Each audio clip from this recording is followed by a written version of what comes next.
Voici votre magazine sportif de la semaine avec vos animateurs Stéphane Allinger et Daniel Saint-Hilaire.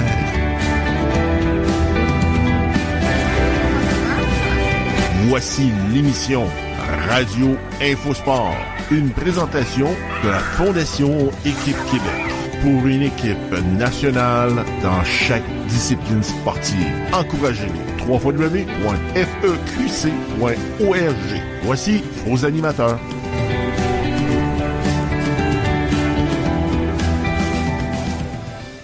Mesdames et messieurs, bonsoir. Nous sommes jeudi le 31 mai 2018. Bienvenue à une autre émission de Radio Infosport sur radioinfocité.com.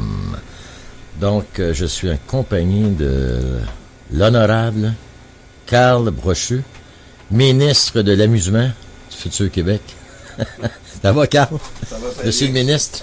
Salut, Daniel. Je vais te députer, moi.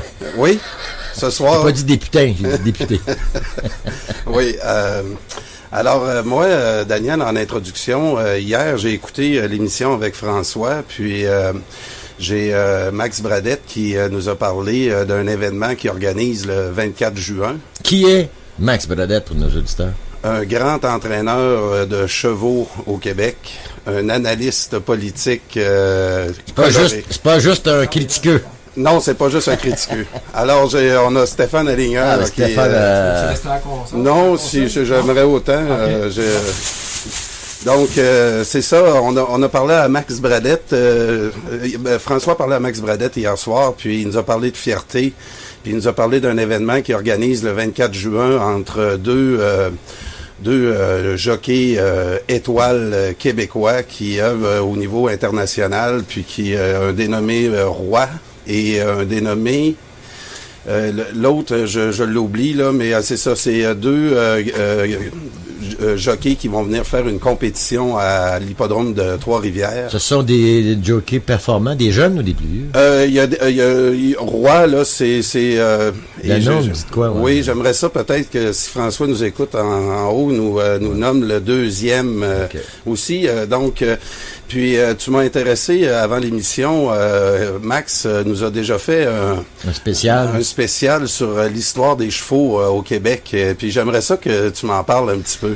Ben écoute, j'avais eu la chance d'écouter l'émission avec François Saint-Louis et Max Bradette lorsqu'il parlait des chevaux, parce qu'on sait que Max c'est un amoureux des chevaux. Puis il parlait aussi de la fois que le gouvernement du Québec ont coupé les courses de chevaux au Québec comme à Blue Bonnet, puis je pense à Richelieu, et ainsi de suite. Donc, pour les paris sportifs, quand l'Auto-Québec est arrivé, ça a tué l'industrie des courses de chevaux.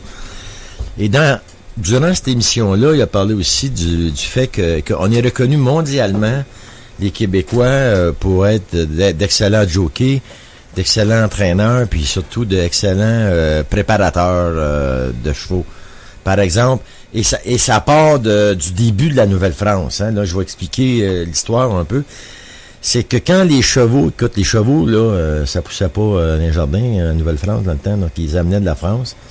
Puis pendant le voyage, c'était pas évident, là, des 2-3 mois, mais dans toutes sortes de températures, il faisait chaud, ou c'était l'hiver, il faisait froid, puis les chevaux, des fois, prenaient des maladies. Puis, oui, puis ils vivaient des stress aussi. Ils vivaient des stress.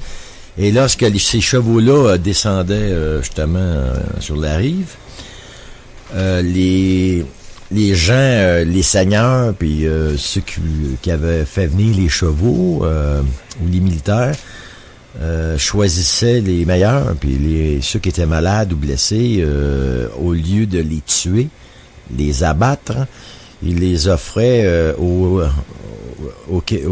Français de la Nouvelle-France à l'époque. Aux paysans. Aux paysans, c'est ça. Et ces paysans-là étaient très contents puis de les avoir.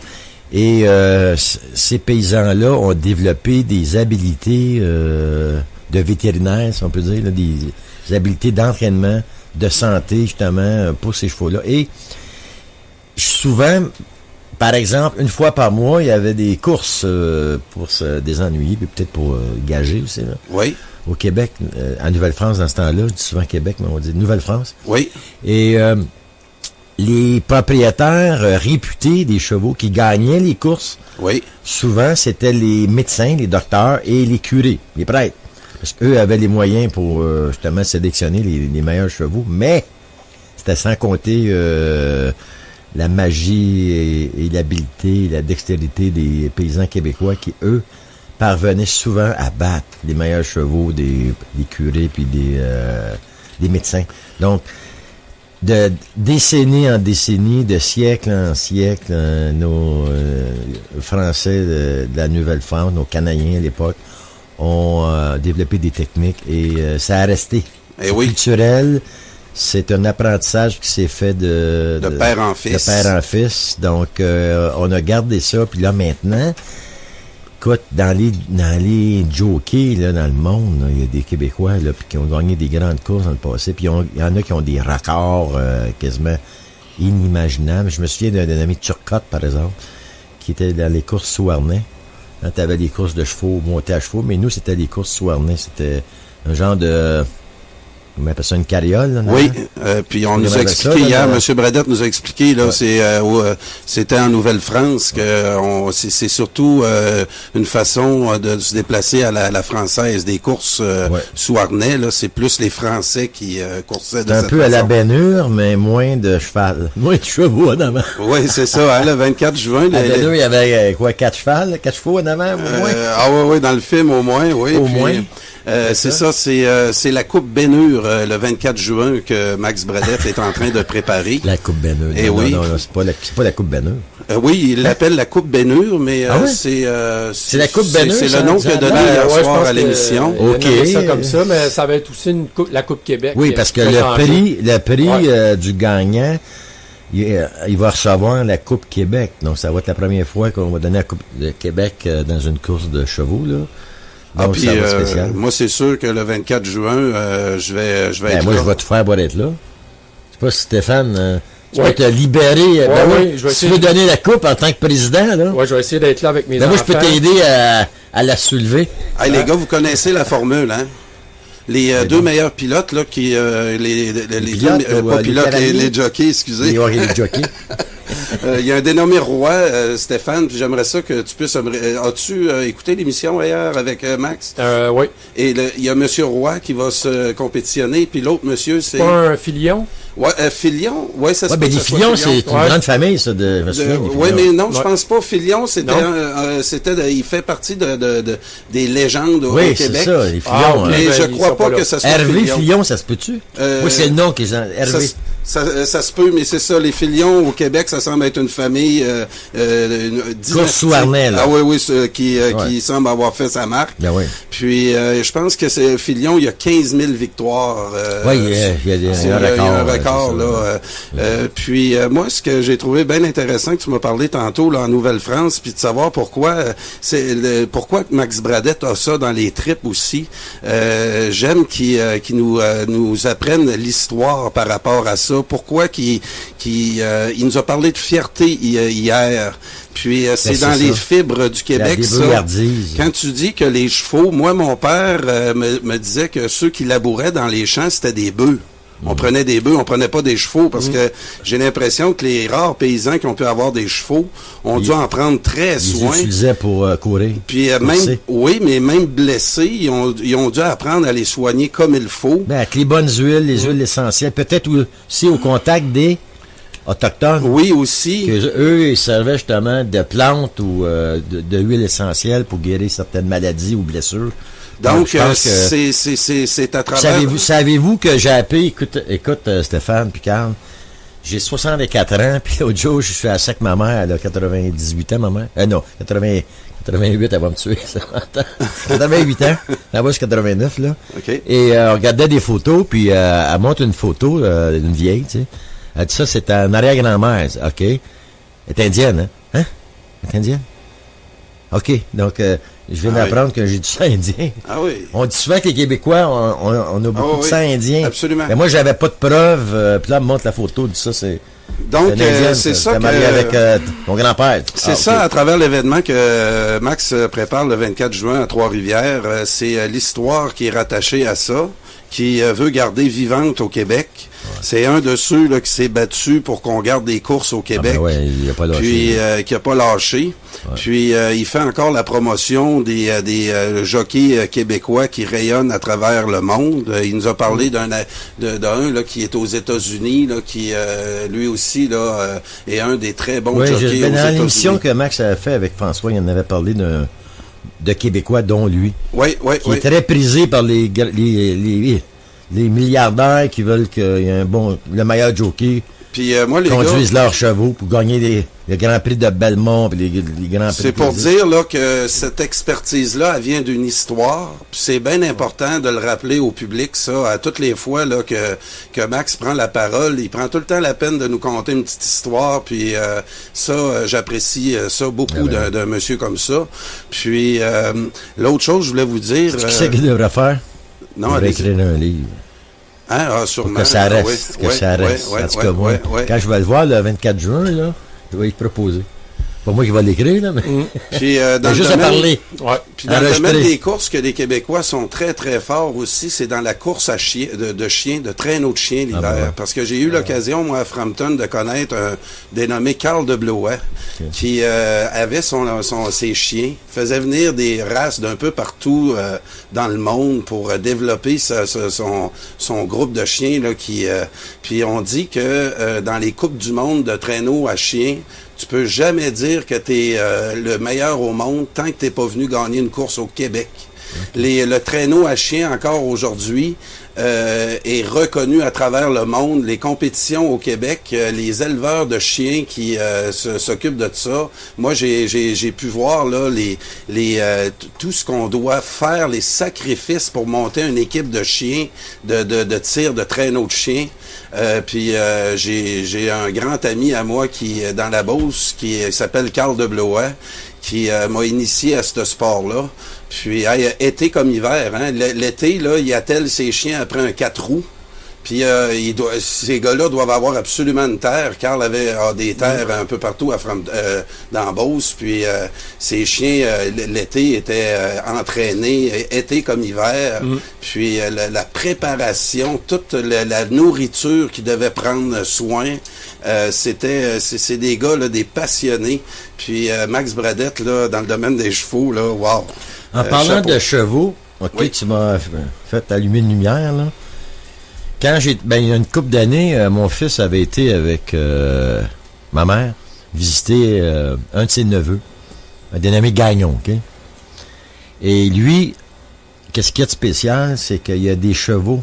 Tu te souviens-tu de les annonces, les chevaux, je pense que c'est Budweiser, là, ou les Low and Brown, il y a des chevaux énormes, des beaux chevaux. Oui. Je sais pas si il y en a aux États-Unis, je pense que c'est les Budweiser. Oui, c'est Budweiser qui a fait des messages publicitaires. Lui, il a les chevaux pareils. Oui. Quand il va à des compétitions, les gens, souvent, ils pensent que c'est des chevaux Budweiser. Donc, lui, mon défi, c'est d'aller le chercher et de l'avoir en entrevue parce que c'est de la job.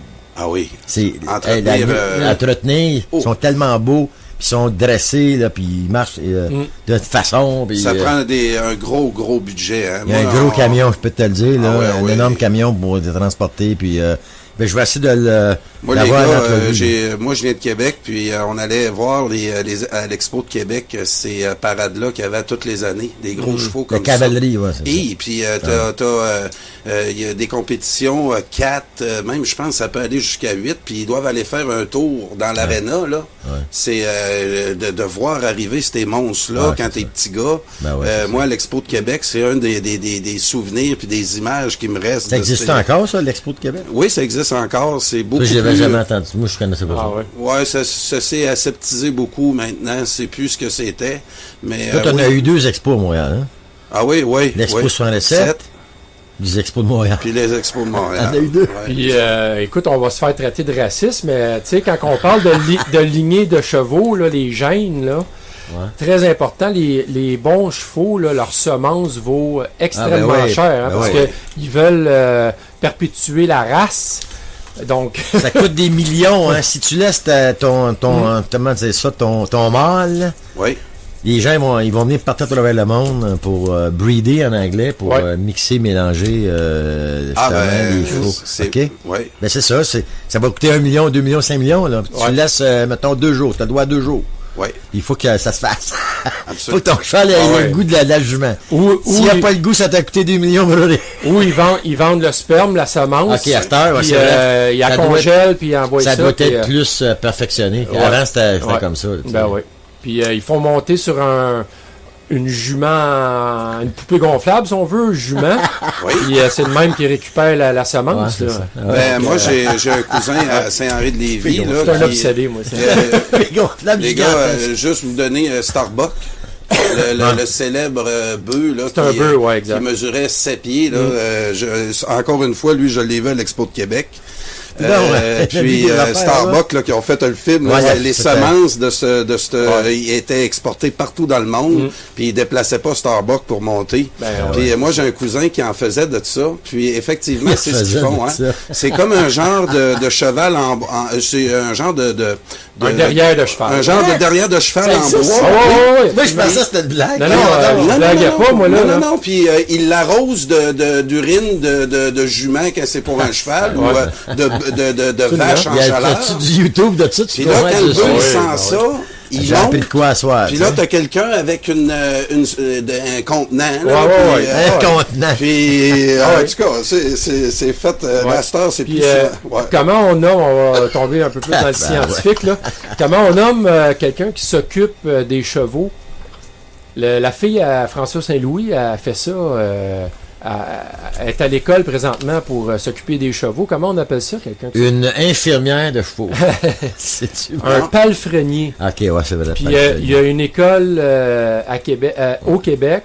Je pense que c'est une technique ou un DEP. Puis tu deviens palefrenier, donc tu peux travailler dans des écuries pour t'occuper... ceux qui aiment les animaux, les chevaux, absolument. Quel travail, tu sais. Ouais. Ah oui, puis ça, c'est à Saint-Jean-sur-Richelieu, l'école, là, qui se donne le cours. Donc, peut-être ailleurs au Québec aussi, mais moi, dans mon coin, Repentigny, il y a plein de ranchs, hein, en passant. Tu peux prendre des cours d'équitation. C'est un sport extrêmement dispendieux. Là, aussitôt là, qu'on tombe là, dans la pratique du sport d'élite, là, c'est un des domaines les plus dispendieux. Puis moi, j'ai eu la chance d'avoir une professeure d'école qui, elle, faisait de la course dans des festivals country. Elle tournait autour des barils, là. Okay. Puis c'est ça, eux autres doivent avoir de quoi pour coucher. Donc la plupart ont un Winnebago, une chose comme un trailer pour emmener tes chevaux. Donc c'est des très très gros budgets. Ça prend des gens passionnés là qui mettent toutes leurs dépenses là-dedans. Là. Les enfants sont embarqués automatiquement là-dedans. Puis c'est des belles fins de semaine qui passent aussi avec les enfants l'été. C'est un milieu d'apprentissage énorme pour... Moi, j'ai un ami qui semblable à ça. Lui, ce qu'il fait, c'est des concours avec des chiens. Oui, c'est ça. Des chiens, des beaux chiens, là, puis il va en Europe, là, il va à des concours, puis c'est un ancien athlète d'athlétisme, puis il capote là-dessus. Là. Ah oui. Quand j'avais su ça, tu sais, qu'il était rendu entraîneur de... ça prend exactement la même discipline qu'au sport, Daniel, pour pratiquer ça. C'est de l'argent, tu sais, que le poil soit parfait, puis soit beau. Je pense que dans certains pays, il y a des très bonnes bourses pour les gagnants, là, ils font de l'argent avec... Je salue Michel Raymond, ancien champion en saut en longueur, qui est rendu maintenant entraîneur de chiens. Ah oui. Puis quand tu gagnes un concours, là, c'est la même chose, Stéphane.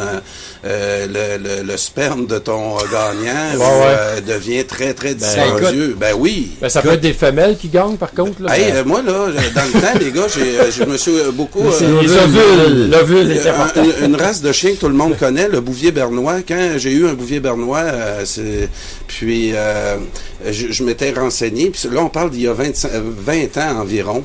Puis, pour faire accoupler ma chienne, ça m'a coûté $800 à l'époque. Aujourd'hui, là, puis faut que tu remplisses des papiers, faire enregistrer au Kennel Club. Donc, c'est par chien, là, ils sont pas nés encore, c'est environ $300 pour respecter là, toutes les normes. Donc, Regarde, imaginez-vous un mix entre Usain Bolt et Serena Williams. Bonne chance que ton athlète il va être pas mal performant. OK, donc, en 1936, à Berlin, Adolphe, il était pas fou, là. Tu sais, il était en avance de tes instructeurs de chevaux. Donc, souvent, les athlètes qui venaient à l'extérieur, il y avait des belles femmes qui essayaient de les séduire pendant les Jeux. Oui, tu nous as déjà pour conté ça. garder la semence à l'extérieur et de faire des... Mais y a-tu des études là-dessus, Daniel, sur le produit de deux merveilles génétiques, là, comme tu les appelles? Ben, c'est une loterie génétique, mais c'est parce que tu augmentes tes probabilités. Les probabilités sont réellement augmentées. Moi, j'ai vu Yao Ming mesure 7 pieds 6, puis sa femme, elle mesure 6 pieds 9. Je les ai vus à Athènes pendant la cérémonie de fermeture. T'es à côté de moi. Petite tabarouette. Tu vu l'enfant qui va... Tu sais, il y a moins de chances de mesurer 5 pieds 2, tu sais, que...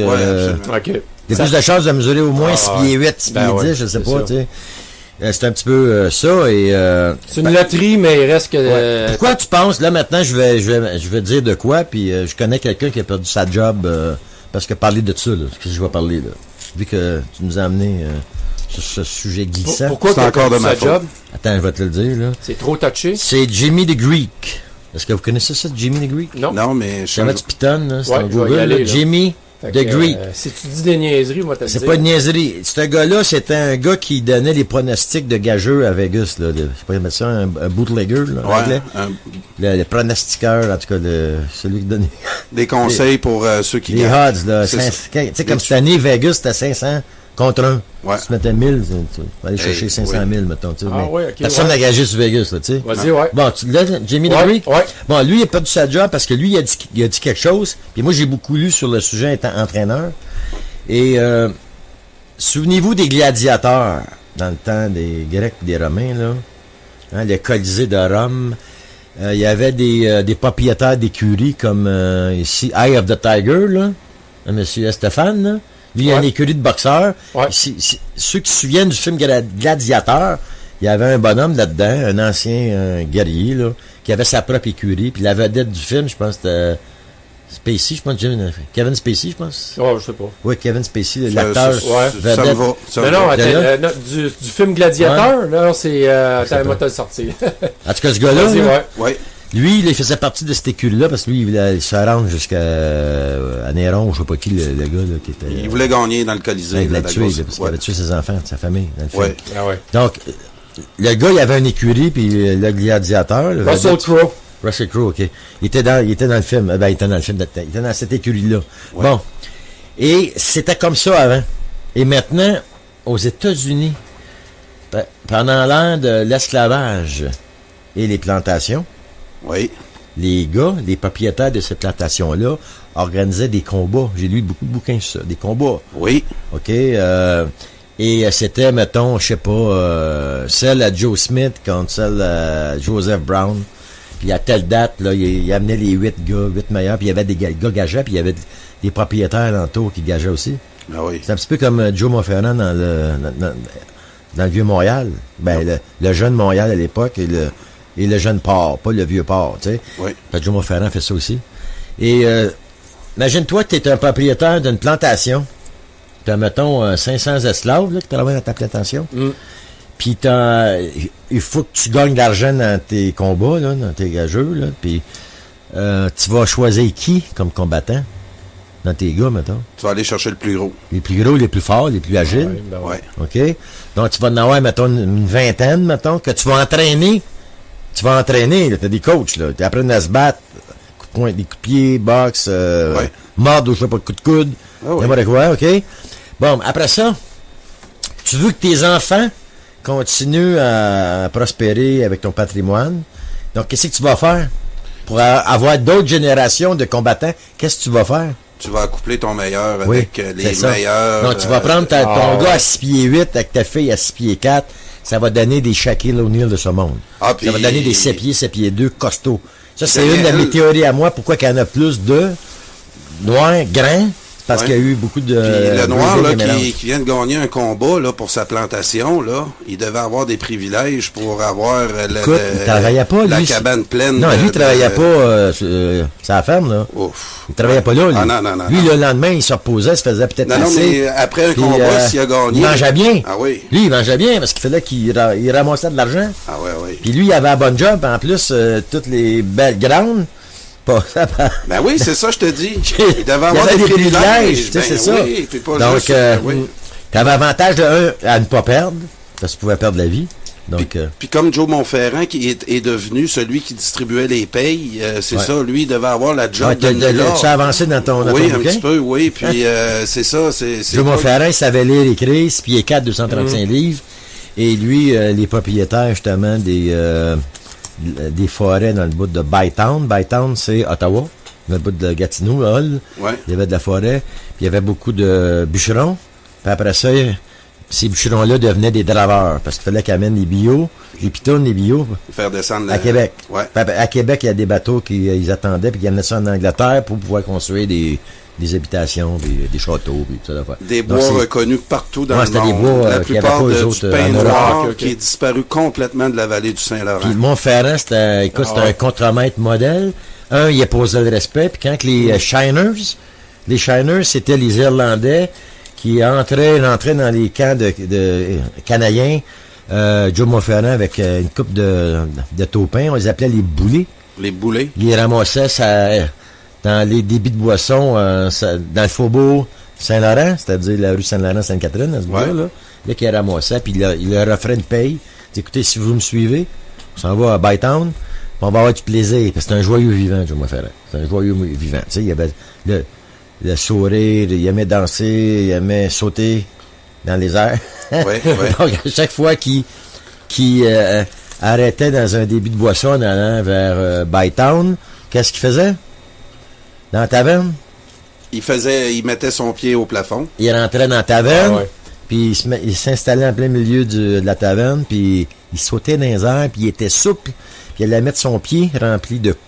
En dessous, il y avait des clous, parce que c'était un draveur aussi, c'est ça. Pas rien que bûcheron.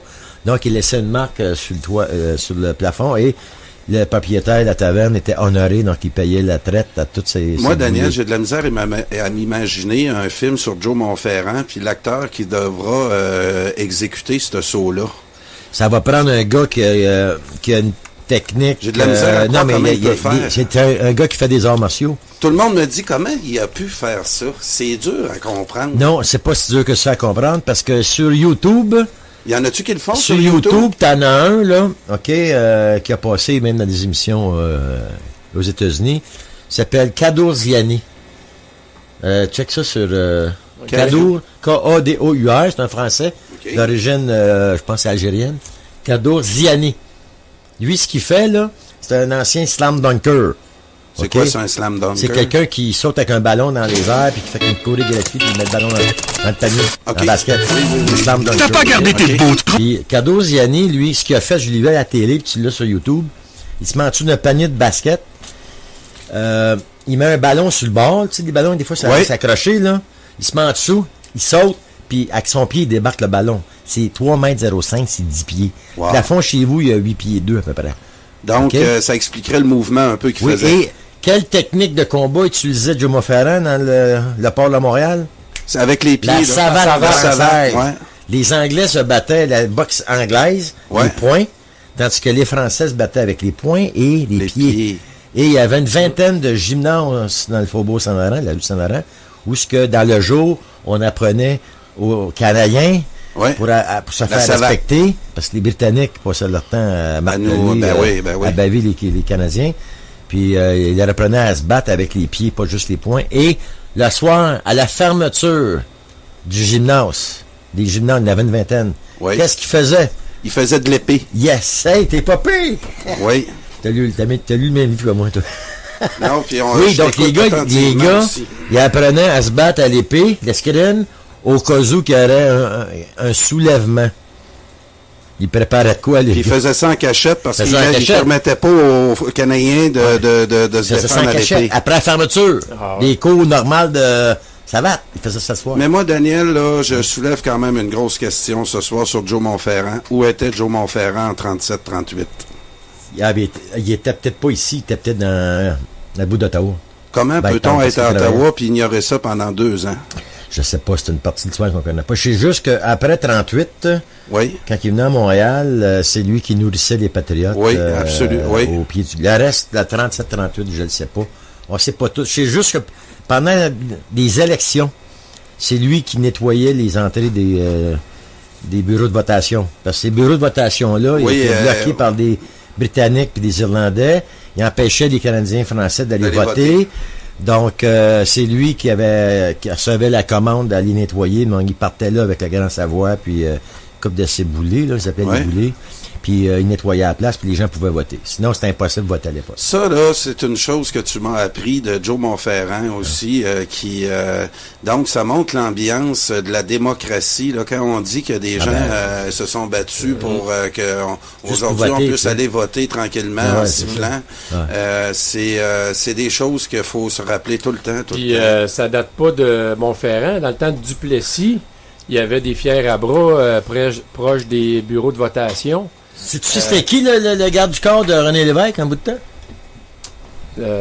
Rougeau. Oui, Johnny Rougeau. Ouais. Il n'a pas le choix. Ouais, C'était dangereux. Puis moi, j'ai rencontré des gars comme ça qui avaient des poursuites en automobile. Puis c'était des coups de bâton de baseball. J'ai connu un gars quand je me suis présenté pour le bloc à Laval, là, dans le fond de Pelin. Un de mes chauffeurs, une fois, il me raconte tout ça, le bon vieux temps. Il y avait des battes de baseball pour protéger les candidats, puis ça se battait, là. Oui.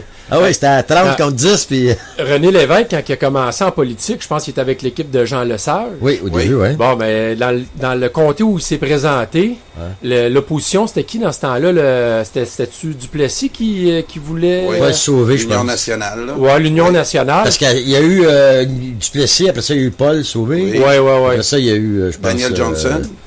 Okay. Non, c'est après ça.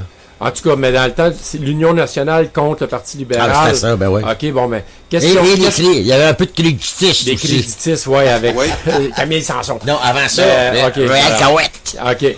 Mais tu sais, qu'est-ce qu'ils ont fait à René Lévesque, parce qu'ils savaient qu'il y avait des bonnes chances de rentrer. Puis, qu'est-ce qu'ils ont fait, l'Union nationale, pour pas qu'il rentre? Bon. Ils ont présenté un candidat... Qui s'appelait René Lévesque. Ah non. Pour le vrai? Pour vrai. Ça s'appelait René Lévesque. Ouais. Fait que là, ils se disaient, les gens savent pas, les gens sont analphabètes. Ah non. Ils sauront pas lequel des deux, puis ils vont se tromper. Il y en a un sur deux qui va se tromper. Quel tactique! Fait que, imagine-tu comment c'était salaud, hein? Hey, Monsieur Couillard, ça va bien? Ah oui, ça va très bien. Philippe avec un P, toi, hein? Oui. Allez, tu parlais de ton gars, justement, Daniel, qui s'est fait congédier. Il s'appelait Jimmy The Greek Snyder. Son vrai nom, c'est Snyder. Ah, je savais pas que c'était Snyder. Ouais. The Greek, c'est un surnom, là. Puis lui, justement, il prédisait, là, tu disais que c'était un teneur de livre, là, puis ça. Puis d'après vous, à Las Vegas, les paris sur les matchs sportifs, si tu connais, si tu es un connaisseur de hockey, selon toi, est-ce que tu as des meilleures chances de gagner tes paris sur des matchs de hockey? Admettons que tu connais plein d'affaires sur le hockey. En théorie, ben oui, en théorie. Là, tu vas me dire non, parce que c'est une question piège. Ben oui, c'est sûr. Mais en théorie, oui. Ouais. Moi, je te dirais, OK, gars, toi, tu connais pas l'athlétisme, OK? Mettons, je t'amène à une place, tu connais vraiment pas ça. Toi. Tu viens d'une île. Puis tu as eu Usain Bolt dans la course. Usain Bolt à 9.58 contre un gars à 10-20. Moi, je m'engage avec toi, là. Je connais le sport. Ah oui. J'ai des chances de gagner, mais plus que toi. À moins que ce soit arrangé. OK. C'est souvent arrangé. Il y a des chercheurs à l'Université Laval cette année qui ont fait une étude. Ouais. Et les gens, ils ont pris des gens qui connaissaient le hockey. Ils ont suivi. Puis ils ont suivi vis-à-vis d'autres qui gageaient au hasard sur les résultats sportifs. Tu gages qui est sur du hasard qu'on gagne. C'est complètement du hasard. Les deux groupes ont fait les mêmes résultats. OK. Donc, les gens qui disent hey, moi, je vais gager telle équipe, je suis sûr qu'ils vont gagner à soir. Un tel est blessé, l'autre n'est pas blessé. Ben, c'est parce que ça n'a rien à voir. Mais regarde, c'est difficile. C'est difficile d'avoir toutes les données. Si tu étais un gars qui aurait le droit d'être dans le vestiaire, par exemple, T'es dans le vestiaire d'un match de hockey, là. Toute l'année. Tu vois les gars qui se mettent la glace, où ils se mettent la glace. L'athlète qui s'en va pendant 2 heures avec le physio, parce que l'autre, il est parti. Tu vas savoir tout de suite. Tu vas avoir plus de données. Mais on n'a pas ces données-là. C'est pour ça que maintenant, dans les blessures au hockey, qu'est-ce qu'ils disent? Ouais. Blessé en haut du corps ou en bas du corps. En bas du corps, c'est un orteil, un genou, un mollet, tu sais. Il y a comme tu dis...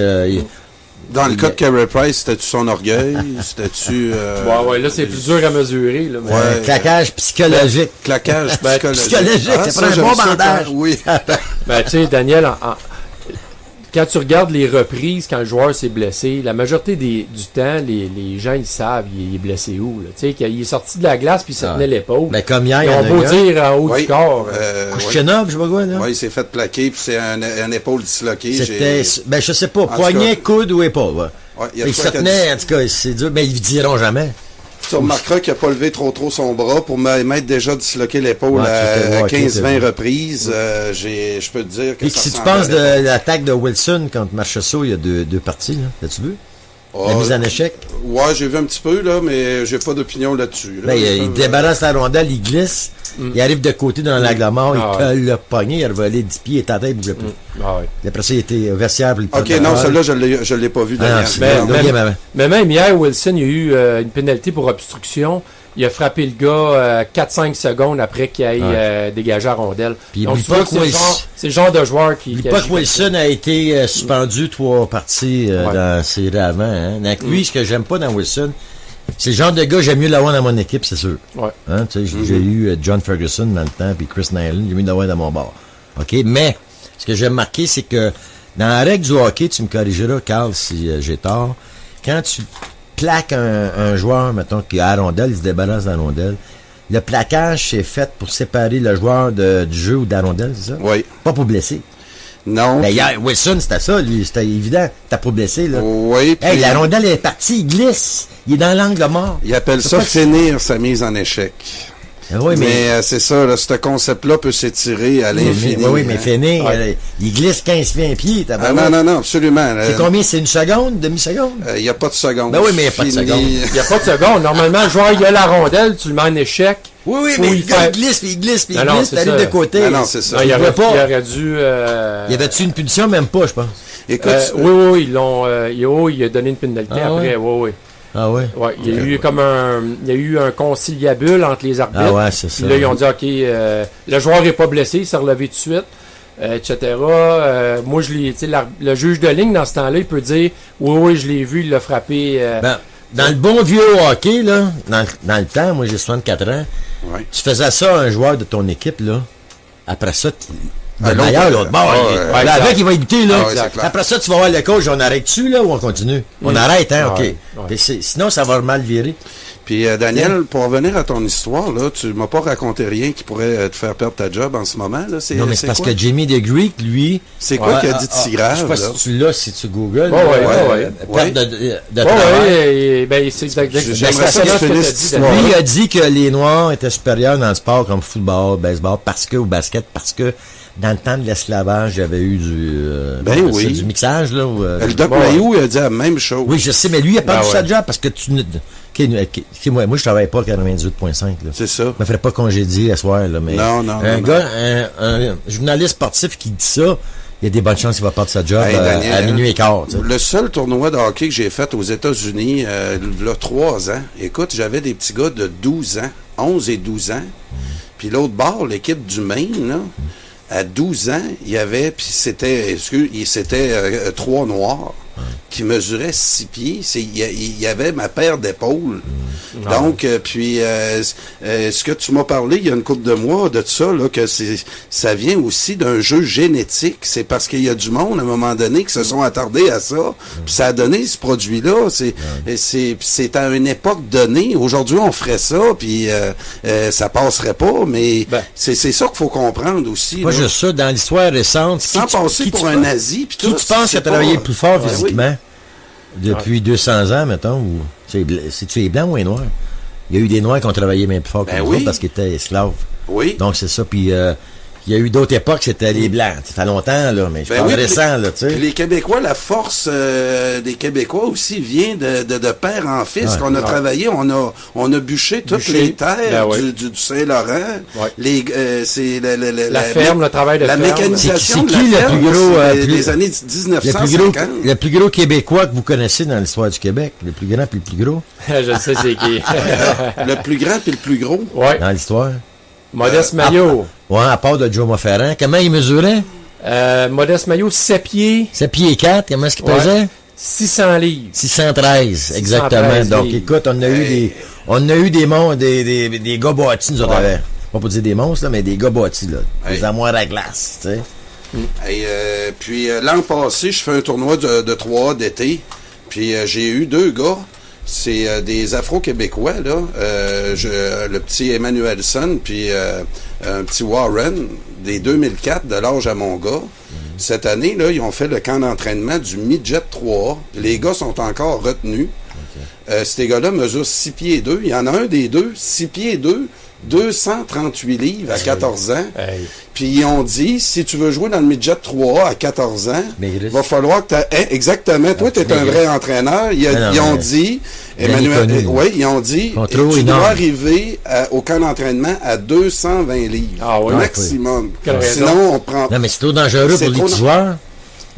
Il n'y a pas juste ça, c'était que à cette grosseur-là, effectivement, il peut se blesser lui-même. Oui, mais ça dépend, c'est génétique, ça dépend du pourcentage de gras qu'il y a. C'est ça qu'ils ont évalué. S'il n'y en a pas de gras, tu sais. Ouais. Regarde, moi, j'ai un de mes petits cousins, un Malien. Oui. Okay? Il reste en face du parc Joe Monferrand. Donc, on parle de... Oui, Hochelaga Maisonneuve. Sainte-Catherine, Frontenac. Il y a un parc, là? Oui. C'est là. Puis moi, j'allais le voir souvent avant. Écoute, c'est la même chose. Écoute, il avait à peu près 12 ans. Il devait mesurer 6'3", 240. Il joue au football. Il n'a pas pu jouer. Il était trop gros. Ah ouais? Il pouvait pas jouer. Il est trop fort. Donc, il a fallu qu'il arrête de jouer, tu sais. Il pouvait pas jouer avec des 17 ans. Il n'avait pas la même force. Il était juste gros et grand. Mais il n'est pas aussi fort. Donc, le gars, je pense qu'il a tourné au basket, Manto, tu sais. Puis, il était pas écœurant au basket. Mais là, il joue plus, là. Mais c'est des merveilles de la nature. C'est des gars quand t'es chanceux au niveau de la loterie génétique, c'est ça, mais ils sont pas faits pour jouer des fois avec des gens ordinaires. Avec le web, à cette heure, on voit aussi des images de l'armée américaine, là, des armoires à glace, là, des gros... c'est épouvantable de voir ça, comment... ce peuple-là ont des... Puis on est dans ces histoires-là. Imagines-tu, l'armée doit faire quand même des expériences secrètes pour améliorer pas la génétique, mais disons la forme des humains. Ils en ont fait des années 50, 60 au Québec, des lavages de cerveau. Là, on l'a su dernièrement. MK, je sais pas quoi, là, la technique, là, puis ils en parlent pas mal. On pense à l'armée américaine, les gars, mais l'armée chinoise. Oui, ils font pas juste du travail mental. La vie de ici, ils ont fait du travail physique. Regarde, il y a un livre qui existe qui s'appelle Les médecins maudits. C'était les médecins des nazis d'un camp dans la Première et Deuxième Guerre. Puis eux avaient l'avantage sur les autres ils faisaient pas des expériences avec des rats, des souris, des lapins. C'était des êtres humains, quand concentration. Donc, ils ont essayé plein de stéroïdes anabolisants. Ils ont essayé plein d'affaires. Donc, les Russes et les Allemands étaient en avant. C'est pour ça que les Allemands, des années 60, 64, 68, ils gagnaient tout. Surtout en natation féminine. Les Allemands étaient tous dopés. Ils étaient en avance de 30 ans sur le reste de la planète. Les haltérophiles allemandes là, qui arrivaient avec des épaules, là, eux autres aussi gagnaient tout. Daniel, toi qui es dans le milieu encore olympique un peu, si on prend des nations comme la Chine, puis tu sais, ils font du profilage génétique dès la naissance. La détection de talent, c'est ça? La détection de talent, qu'on va appeler ça. C'est ça, c'est la détection de talent dans les écoles élémentaires, puis secondaires, puis après ça, tu n'as pas le choix. Tu as le profil parfait pour nous gagner une médaille d'or en plongeon. Tu t'envoies dans tel centre. Les parents ont un petit bonus, une allocation mensuelle pour les encourager. Tu as le droit d'y voir une fois par année. Puis le petit gars, il est avec les 70 comme lui. Et puis on peut avoir du fun. Ça s'entraîne le meilleur des 70. Ça s'entraîne à tous les jours pendant 8 heures. On regarde juste, puis les 3 meilleurs qui vont aller aux Olympiques en plongeon, les 2 meilleurs, c'est des meilleurs, là. C'est des meilleurs de tout le monde, là. C'est des tops. Donc, c'est sûr que les Chinois, plongeon, souvent, ils gagnent. À ma début vingtaine, j'ai été à Vancouver, les gars, puis apprendre l'anglais. Puis dans mon groupe, il y avait la 5e chinoise de badminton. 5e en Chine, c'était fort au badminton.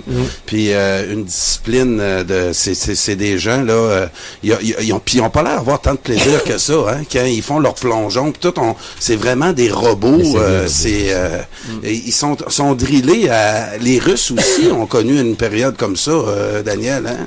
Écoute, il y a une couple d'années, j'étais dans un camp d'entraînement à Calgary, en Alberta, à l'université, puis il y a un ovale, il y a une patinoire longue piste. Oui. Et petite piste, là, piste courte, et longue piste.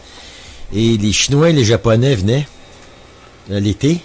Mettons, il y avait 250 Chinois, 250 Japonais. Là, toutes les chambres étaient réservées. Ouais. Puis ils s'entraînaient à temps plein. Et les professeurs, ils amenaient des professeurs, il y avait des écoles dans le jour. Donc, les professeurs, là, ils suivent. Les athlètes vont aller jusqu'à c'est le meilleur environnement au monde, puis ils vont pas avoir de retard sur le scolaire, parce que le prof est là. Le prof, lui, il est là, il vient entre 2 heures et 4, puis j'ai telle matière à passer, puis le prof voyage. Tu sais, puis c'est ça. Nous, on n'a pas les moyens de faire ça. Pas les moyens. Puis quand tu dis que même à Calgary, les heures d'entraînement, là, les Canadiens étaient obligés d'attendre. Il ne faut pas s'entraîner à l'heure qu'ils voulaient, parce que la patinoire était réservée pour les pays adverses. Eux ont de l'argent. Ils investissent. Puis Daniel, ça prend aussi des entraîneurs qui sont passionnés de leur job. Je prends toi, là, t'as entraîné Bruni Surin. OK? Bruni Surin, il a gagné une médaille d'or, il a gagné... 2 fois champion du monde en salle. Lui, après ça, il peut quand même aspirer à avoir des jobs un peu partout. Il y a une retombée de ça, de gagner une médaille. Toi, qui est en arrière de ça, puis qui a été un peu aussi qui a fait le succès de ces athlètes-là, aujourd'hui, toi, là, juste au niveau financier puis tout ça, on peut pas dire que l'entraîneur est récompensé. Les entraîneurs que au Québec, ce soit par même l'État. Au Canada, c'est pas encore c'est pas une profession. C'est du je sais pas comment on appelle ça, c'est du don de soi. C'est du mécénat de temps. Oui. Et c'est sûr que nous autres, on peut travailler 80-100 heures par semaine, un coach. Là, ah oui. Puis on n'est pas payé à l'heure, là. Si tu veux, un coach a déjà dit, un grand coach québécois, le gouvernement exploite notre passion. Donc, mais quand on nomme passion.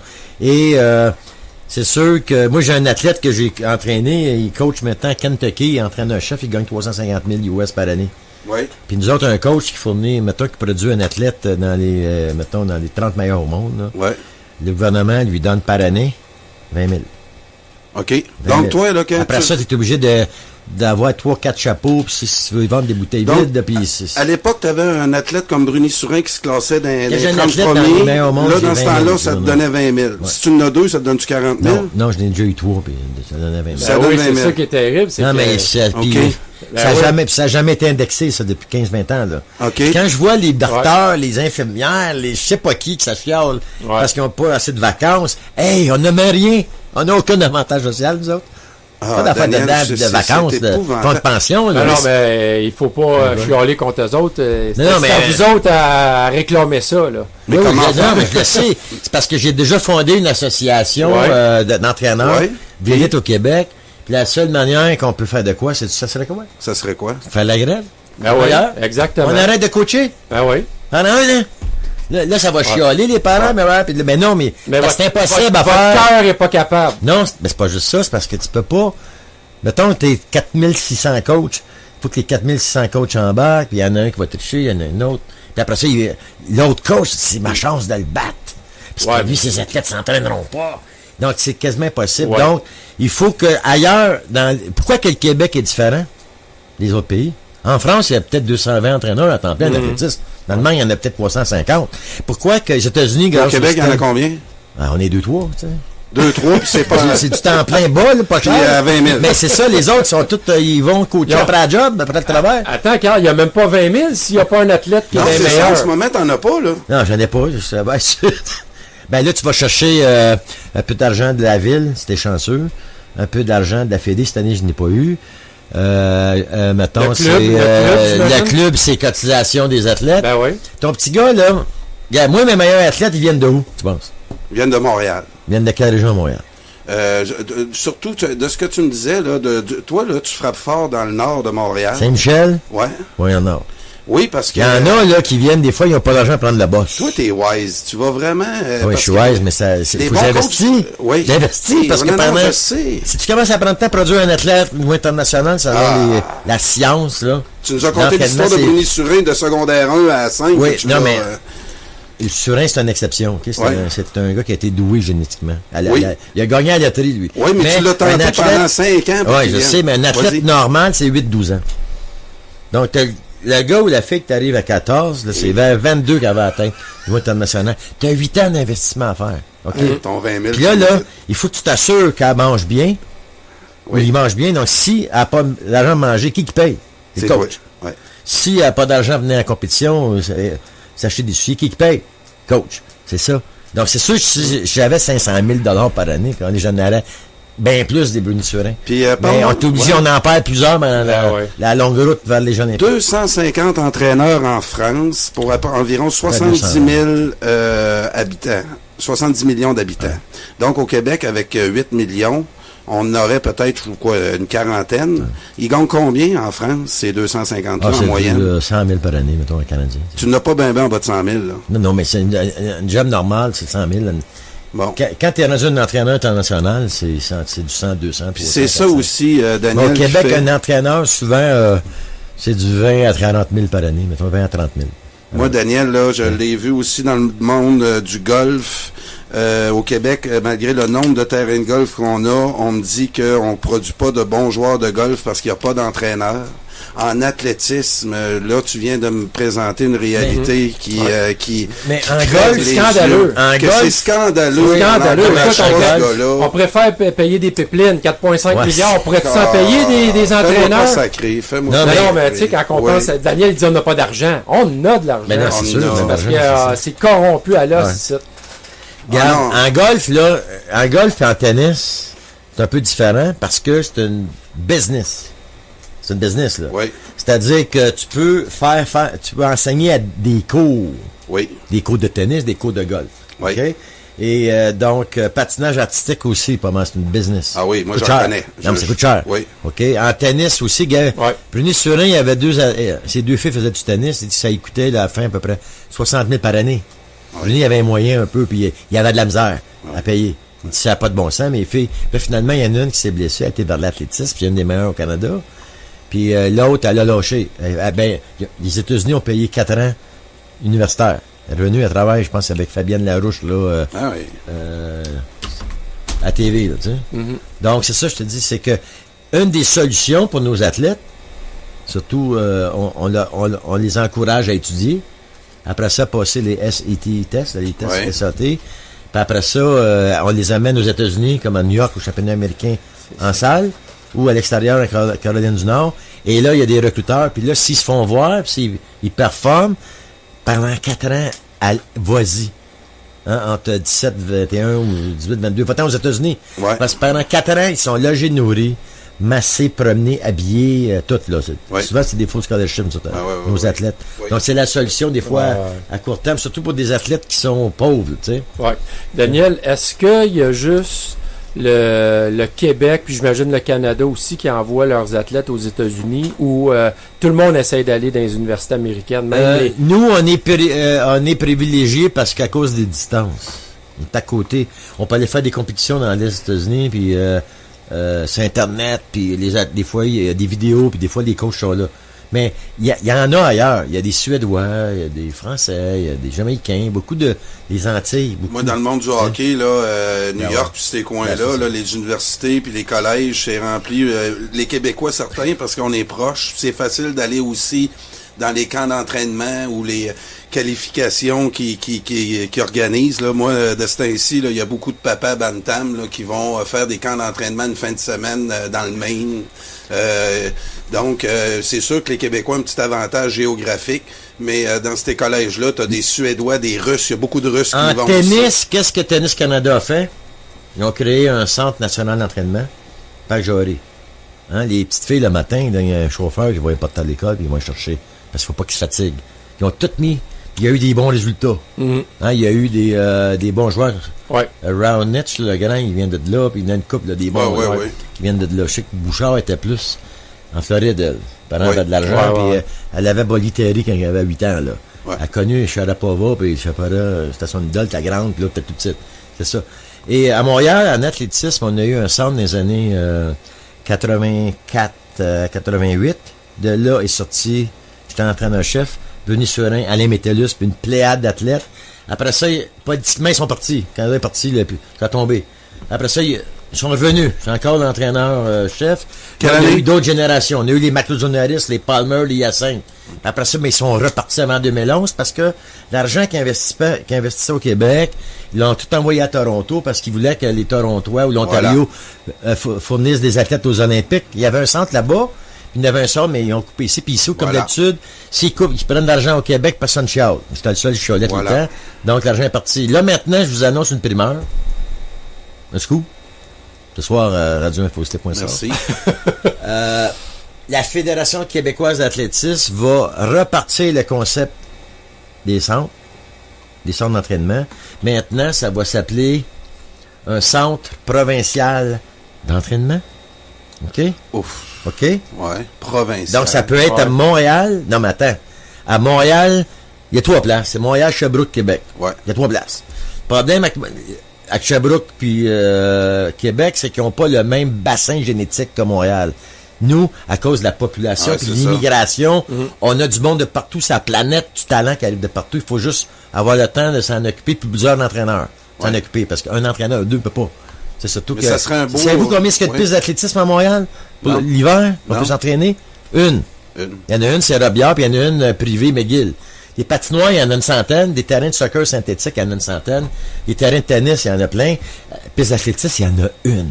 Il y a une surpopulation. Des fois, on n'a pas d'espace. Donc là, il pourrait les envoyer à Québec. Nous, ce qu'on veut, c'est une piste de 400. Robillard, la piste qu'on a, là, c'est une Ferrari des années 70. Okay. À cause des Jeux olympiques de 76, montant en 2018. 2018, dans le monde, quand il fait froid, c'est des pistes de 400. Non, mais on veut Pourquoi rien 400? Parce que 200, ça blesse. Quand tu s'appelles Surin puis tu pognes une courbe là, à 11 mètres secondes, là, tes tendons, tes ligaments, tes os, là, c'est dur. Donc, c'est ça. Là, maintenant, ils vont engager un entraîneur pour s'occuper de ce centre-là. OK? Je sais qu'à Montréal, on bidé, on envoyé on soumissionné. Je suis sûr que Sherbrooke, Québec, ont fait pareil.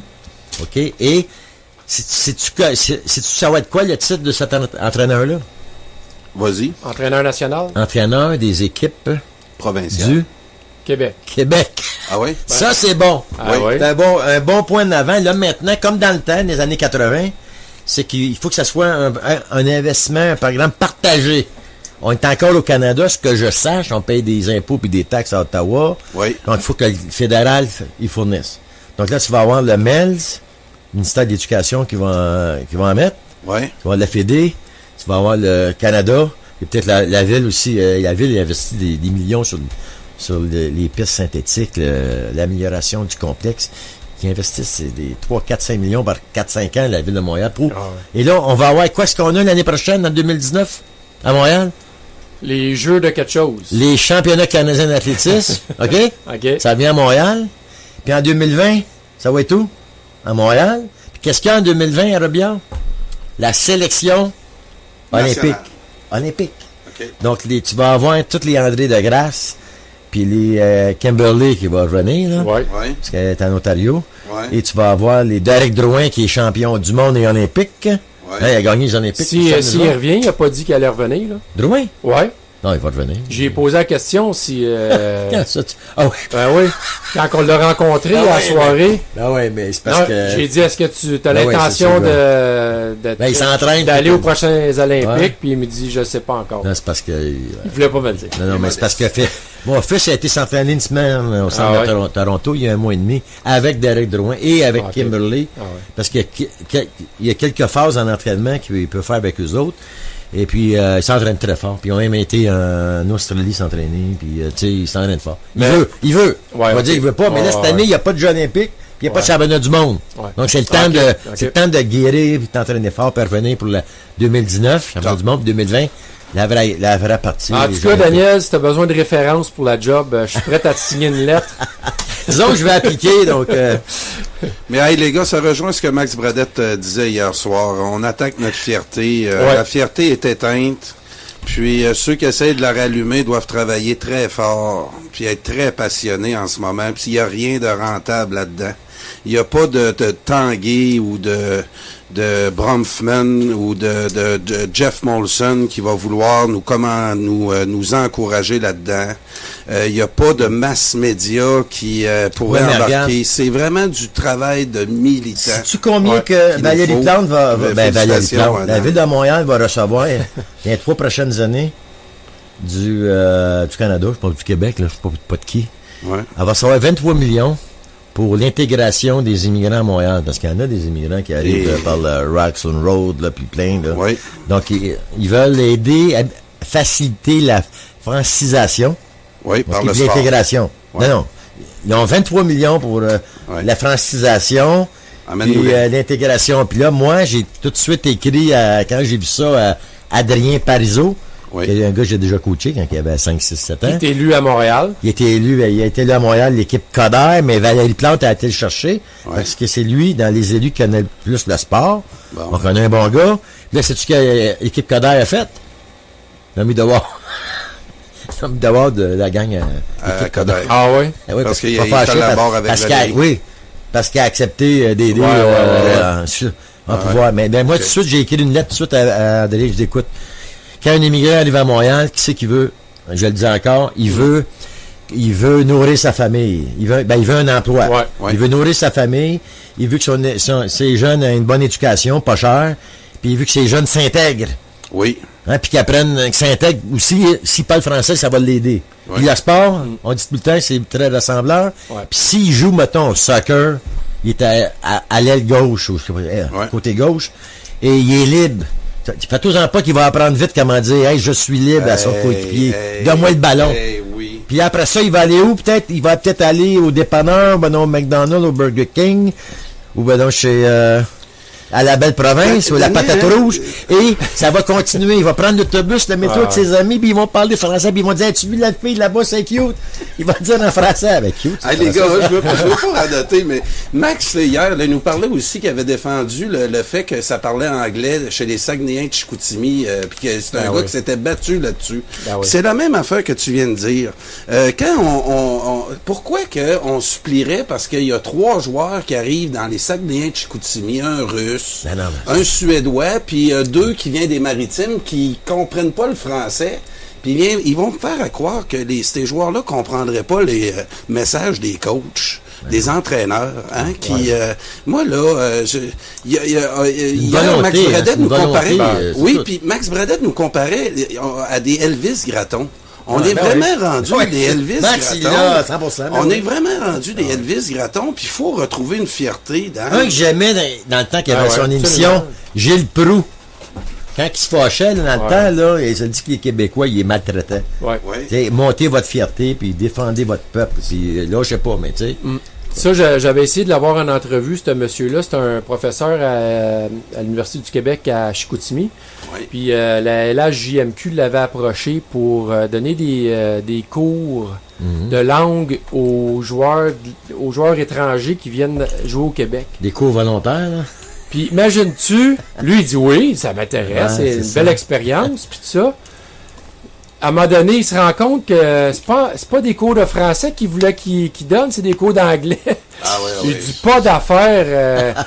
Fait imagines-tu comment la philosophie, puis l'autre mentalité, c'est de dire, c'est que ces joueurs-là vont aller jouer dans des équipes de la Ligue nationale, peut-être, 1%. C'est l'argument massu. Oui, c'est ça. Fait il faut que tu t'intègres dans l'équipe de la Ligue nationale, il faut que tu connaisses le jargon anglophone du hockey. Voyons donc. Tu sais, si les Russes, les Russes n'arrivent pas... puis tous nos joueurs au Québec qui ont joué dans l'élite ont dû faire face à l'anglais. Tous ces gars-là finissent leur secondaire 5 avec des cours d'anglais. tous ces gars-là écoutent de la musique anglaise à 99%. Ouais. Donc, inquiétez-vous pas pour les Québécois qui vont jouer dans la Ligue nationale. Ouais. En 2 mois, ils vont perfectionner leur anglais où ils arrivent, parce qu'au Québec, on apprend l'anglais. Là, c'est pas une langue étrangère. Là. En 77, moi, j'ai été étudié à Palomar College, le collège Palomar. Oui. OK, entre San Diego puis le Mexique, là. J'ai étudié là 2 ans.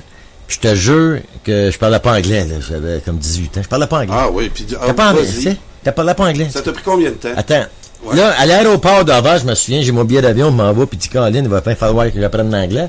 Puis je m'achète un livre, ça s'appelle The Fonz, l'histoire de Henry Winkler. Happy Days, ça se souviens-tu de ça, l'émission? Non. Hein, The Fonz? Oui, oui. C'est un rocker, là, Bread Cream, en arrière, il venait de fumer, un genre Elvis en moto. C'est un playboy, hein? Un playboy dans le milieu. Je me rappelle la chanson, là. Ouais, Happy Days, en tout cas. Ouais. Puis je vais acheter ça, parce que j'aimais l'émission. Tu sais, puis là, j'achète le livre, c'est en anglais, je suis dans l'avion, c'est la première fois que je lis l'anglais, là. Je m'en vais en Californie étudier. Hey, le coach vient me chercher. J'étais avec un autre Québécois, qui lui était meilleur que moi en anglais. Puis moi, j'étais le meilleur athlète. Je sautais plus haut que les autres, puis j'étais comme une bonne acquisition, un athlète de concession pour son college, mettons. Puis là, il me parlait. Hey, je comprenais rien. J'étais là, J'étais là, je comprenais rien. Ah, ouais. Là, je dis à l'autre, qu'est-ce qu'il a dit? Là, il essaie de m'expliquer, puis lui avec, t'es pas parfait. Là, après ça, je commence l'école. Tabarouette, mon gars. J'écoutais le prof, là, en anglais. Puis, je pognais une phrase, là. Tu sais, je pognais une phrase. Ouais. Là, je la marquais vite. Puis là, après ça, là, je comprenais pas, là. Non. Donc, dans mon cahier, là, c'était 2 lignes. OK, remplies, 4 lignes vides. 1 ligne remplie, 6 lignes vides. Puis, je me souviens, à la fin d'un cours, j'arrive, mon ami n'était pas dans ma classe. Il m'en va voir un gars, je disais, je pourrais savoir tes notes, s'il vous plaît? Can I have note? Le gars, il me regarde, il doit être débile, regardez, il a misère à parler. Ouais. Là, je lui demande, regarde, look. Là, je lui montre mon cahier de notes. C'est bon, j'avais comme 20% de notes. Comment tu veux que je passe? Même si j'ai 100% de 20%, ça donne combien? Ça donne 20. Donc, le gars, il a eu pitié pour me dire, OK. Puis, il me passe ça, ses notes. Puis, j'allais faire des photocopies. Là, au moins, j'essayais de mémoriser ça, même si je connais pas tous les mots. Ça m'a pris, je dirais, 3 mois. 2-3 mois. Ben, j'ai fait l'effort. J'étais dans un environnement anglophone, je l'ai appris. T'as pas le choix. Là, je survis, là, je passe mes courses, puis je voulais continuer à faire du son-auteur pour le Palomar. Donc, j'ai fait l'effort. Puis après ça, je suis revenu. J'ai fini où? Mon éducation universitaire à McGill. Puis je me suis dit souvent, au Québec, vu qu'on n'a pas beaucoup d'emplois dans mon domaine, va falloir que je travaille ailleurs. Puis ailleurs, c'est la Malaisie, puis un paquet de pays comme ça. J'ai travaillé dans plein de pays où la langue première, c'était l'anglophone. Anglais, ouais. Quand j'étais en Malaisie, c'était le tamil, le malais, le tamil, le chinois, puis t'avais, c'est ça, t'avais ces 3 langues-là. Puis t'avais l'anglais. Tout le monde se parlait en anglais. C'était la langue commune. Là-bas. Mais c'était ça. Si j'avais pas parlé anglais, j'aurais pas pu travailler. Non, puis on nie pas que c'est une langue qui est importante, mais écoute, quand on essaie de justifier... En Europe, ils en parlent combien? Des fois, des pays, là, des langues, 6, 7, 8. Non, puis... En Europe, là, il y a beaucoup de polyglottes, là-bas. Ouais, par contre, c'est pas toute la population qui parle toutes les langues, là. Non, je te dis, mais c'était quelque chose qui... Il y a plusieurs langues mélangées. J'en ai connu plein, des 3, 4, 5 langues, tu sais. Ouais, en Espagne, ça parle espagnol avant tout. Oui, c'est ça, exactement. En France, ils connaissent 15 langues en Espagne. En Italie... En Malaisie, les enfants parlent combien de langues, tu penses? 4, 5? Ah oui. Tout le monde, tous les enfants. Les enfants, oui. Toutes. Oui, parce que ils sont dans un environnement... ils parlent, mettons, une fois, moi, où je restais... c'était un camp d'hindou. Elle parlait hindou, tamil, hindi. Elle parlait malais. Elle parlait chinois, puis elle parlait anglais. Okay. Mon fils, il est venu trop vite. J'aurais aimé ça qu'il reste là plus longtemps. Pour apprendre parce que mon fils, quand il est arrivé ici vers 3 ans, là, il était fucké ben raide. Il avait de la misère à parler. Parce qu'il il attendait toutes sortes d'enlèvements. C'est parce qu'il y avait de l'allemand, puis de russe, puis il y avait... moi, je restais, c'était juste de ça, là. Ils disent qu'il y a certains enfants qui, justement, ils peuvent avoir un blocage, là, à un moment donné. C'est que si tu les bombardes de trop d'informations, le cerveau, ça, c'est de l'eau. Water. Aqua. En tout cas, awa. Il y avait vraiment 1000 manières de dire ça. Donc, ton jeune, quand il est arrivé à Montréal, on l'a mis dans une garderie, là, puis des jeunes, puis en 1 mois, 2 mois. Il a débloqué. C'est fini comme ça va. On va continuer à la Ligue junior majeure du Québec. Il y a eu des nouvelles. En tout cas, il y a un projet de loi en ce moment qui va les concerner. L'argent? Oui, exactement. Est-ce que les joueurs devraient être rémunérés pour leur travail qu'ils font? Parce que là, justement, là, il y a un projet de loi là, qui est en train de se voter. Puis il y a un article dans le projet de loi qui vise directement les athlètes et les joueurs de hockey précisément. C'est qu'ils veulent les exclure de ce projet de loi-là. Puis ça, c'est probablement du lobbying de la Ligue junior majeure du Québec pour exclure les joueurs, pour pas qu'il y ait de droit salarial pour le travail qu'ils font. Donc là, ça a l'air qu'ils vont essayer de faire enlever cet article-là pour que les joueurs puissent avoir une partie de l'argent. Là, Et tu sais qu'aux États-Unis, il y a le même problème un peu? Avec les NCAA. Ben oui. Hey, quand tu dis que le coach, souvent les coachs de la NCAA, mettons au basketball, ils gagnent plus cher que les gars de la NBA. Là. Les coachs. Ils peuvent gagner 5, 10, 15 millions. Là. Ouais. Les droits de télévision, tes produits dérivés. Ouais. En tout cas, c'est des grosses business. Ça dit, le basket, football, là. Ouais. Oh, tu sais. Il va falloir qu'ils règlent ça à un moment donné parce que. Hey, le gars, il gagne rien. Tu sais, ton joueur étoile de football, mais il rapporte 52 millions à ton université en droit de télé et tout. Stéphane, cette affaire de salaire-là des joueurs de la Ligue junior majeure du Québec, là, je crois, sans me tromper, là, qu'il y a certaines franchises qui sont très rentables, mais d'autres qui ne le sont pas du tout. Non, exact. C'est ça. Ouais, donc, c'est là que ça crée des problèmes. Moi, où j'ai un gros problème, je l'ai déjà dit ici, ça c'est éditorial de ma part, là, c'est que on a affaire à une entreprise privée. La LHJMQ, là, c'est pas gouvernemental, c'est une entreprise privée. Ouais. Puis les propriétaires, il y en a qui sont là, je sais pas pour quelle raison, mais il y en a d'autres, c'est pour faire de l'argent ou pour déduire des impôts, etc.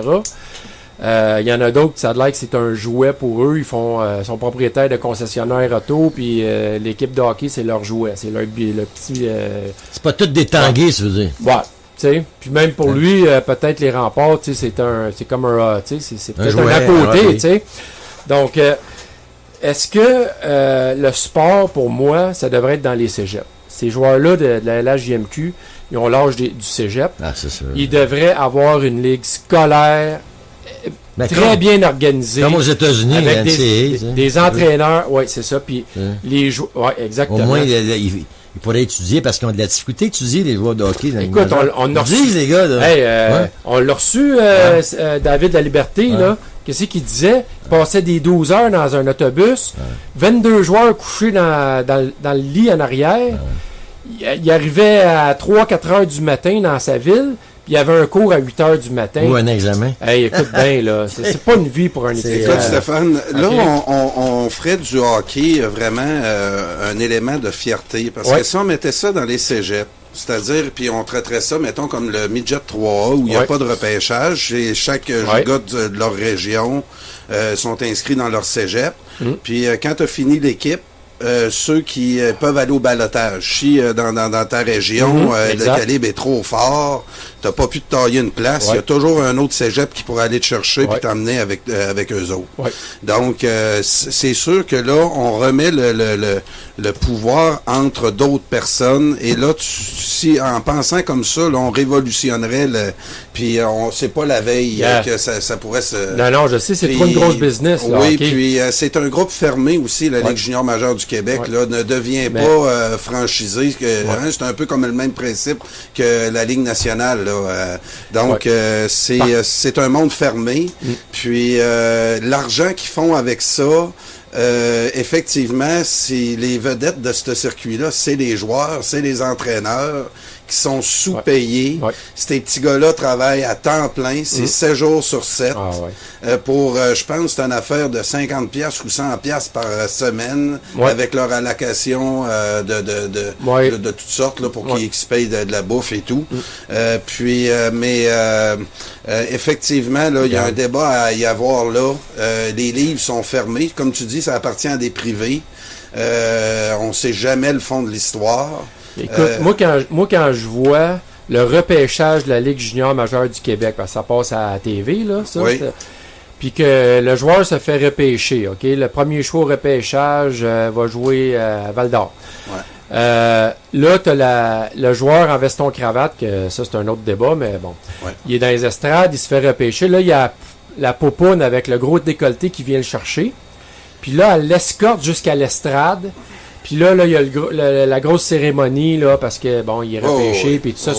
On veut rendre ça solennel, on veut faire de l'événement un événement. Là. Puis on veut copier la Ligue nationale de hockey. C'est ça. OK? Oui. Les joueurs, ils ont 16-17 ans. Oui. Moi, je trouve que ça n'a pas sa place. Copions le football collégial au Québec. Ces joueurs-là, on en a vu là, qui se rendent dans la Ligue canadienne de football, puis de plus en plus même dans la Ligue nationale de football aux États-Unis. C'est un modèle qui a fait ses preuves. Et présentement, il y a une ligue collégiale 3A de hockey. Tu la connais? Oui, à Lévis, il y a une équipe d'où je viens. Il y a à peu près 10 équipes ou même ils veulent monter ça à 16 Joey éventuellement. Junot, entre autres, a joué pour le cégep de Lévis-Lauzon. Ah oui, donc ça fait plusieurs années, mais je sais que ça a été réintroduit le hockey collégial depuis quelques années seulement, depuis peut-être 2008. OK. Qui ont vraiment revampé la ligue et fait vraiment quelque chose d'intéressant qui s'appelle collégial division 1, je pense. Okay. Et puis là, tu as des joueurs qui font le choix. C'est sûr que un excellent joueur qui veut se rendre dans la Ligue nationale va aller dans le junior majeur du Québec encore de nos jours. Oui. Mais on a interviewé, nous, des responsables du programme, pas d'André Dorando, de Saint-Laurent.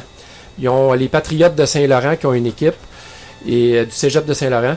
Et ils nous disent que de plus en plus, il y a des joueurs qui pourraient faire la Ligue junior majeure du Québec, mais qui choisissent le programme scolaire. Parce qu'il y a moins de matchs, l'encadrement scolaire est plus sérieux, les entraîneurs sont encadrés par le Cégep, parce que là, tu ne représentes pas juste ton équipe privée, là. Tu représentes une institution scolaire. Oui. OK? Puis moi, je donne toujours l'exemple du football où j'ai déjà eu des billets de saison, là. Je veux pas, j'hésite, là, parce que je veux pas nommer de nom, là, mais parce que moi je travaillais au Cégep du Vieux-Montréal. Écoute, il y a une équipe collégiale division 1, OK, les Spartiates. Puis je donnerai pas l'année, donc ça va brouiller un peu les cartes. Je vois l'entraîneur chef prendre un de ses joueurs au collet et qu'est-ce que tu dis, Carl? Ah, je pensais que ta voix grichait un peu. Genre, non, okay, ça va bien. OK, continue. OK. Donc, moi, j'ai les billets de saison, j'assiste à un match et je vois l'entraîneur-chef qui est pas content d'une réaction d'un de ses joueurs sur le terrain. Et lorsque le joueur sort du terrain, parce qu'au football, on rentre puis on sort, il te l'agrippe par les épaulettes, il te le brasse solide, puis il traîne devant tout le monde, l'humiliation, puis il te l'assit sur le banc des joueurs, puis il te l'engueule devant tout le monde. Mais ça, là, moi, après ça, j'ai fait une plainte au Cégep. J'ai dit, écoutez, je veux que vous sachiez que votre entraîneur-chef, qui représente le Cégep, il a fait telle chose durant un match. C'est inacceptable. J'ai juste donné l'information. OK? Mais tu peux être certain, moi, je n'ai pas suivi, mais après ça, l'entraîneur-chef, je le croisais dans le Cégep. Okay. Il devait savoir j'étais qui, là, parce qu'il me dévisageait un peu. Okay. Mais moi, je m'en foutais, je le regardais dans les yeux, puis gars, t'as pas d'affaire à faire ça un joueur de 16-17 ans, OK, qui peut-être qu'il a fait un mauvais jeu, puis il n'a pas suivi tes consignes, mais il n'y a aucune raison de faire ça à un jeune, de l'humilier devant tout le monde durant un match de football. C'est une façon d'entraîner qui est démodée. C'est-à-dire d'essayer d'humilier quelqu'un devant tout le monde en pensant que ça va le dompter puis qu'il ne refera plus jamais la même erreur. C'est pas comme ça qu'on monte un cerveau d'athlète. Bon, mais dans une équipe privée, là, si tu fais ça, là, peut-être que si tu es un président d'association qui a du bon sens, il va aller parler à l'entraîneur. Mais si tu es dans une gang de tout croche, OK, comme c'est souvent le cas dans des assos, là, ils s'élisent entre eux autres, là, puis tu sais, là, des chums. C'est des chums, puis ils montent le conseil d'administration avec leur chum. OK, bon, mais à ce moment-là, on s'en remet à la providence, d'espérer que c'est du bon monde qui sont là. Regarde, je te dis pas que c'est parfait dans les cégeps. On n'est pas à l'abri de tout croche qui sont à la tête. Par contre, ça relève du gouvernement. Il y a un certain encadrement. Donc, si jamais ça va trop loin, ben là, tu sais, tu peux monter haut pour dire, écoutez, il se passe de quoi dans cette école-là qui n'a pas de bon sens. OK? Donc, pour moi, ça, c'est un rempart important pour protéger nos jeunes dans le sport, parce qu'on sait qu'à ces niveaux-là, des fois, il y a des entraîneurs qui abusent puis qui vont trop loin dans leur relation avec leurs athlètes. Donc, c'est pour ça, moi, que je prône l'abolissement de la Ligue junior majeure du Québec pour envoyer ça dans nos cégeps. On a des cégeps dans chaque région du Québec. Dans chaque région, on pourrait avoir une ligue à 16, 18 équipes, une ligue formidable comme il se passe au football.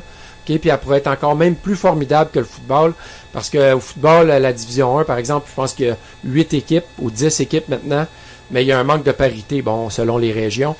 Mais au hockey, ça ne serait pas le cas. Ah, puis Stéphane, n'oublie pas le hockey féminin là-dedans aussi, qui pourrait être mis de l'avant dans ces institutions scolaires-là. Ben, heureusement, Carl, le féminin, c'est un autre cas complètement différent du masculin.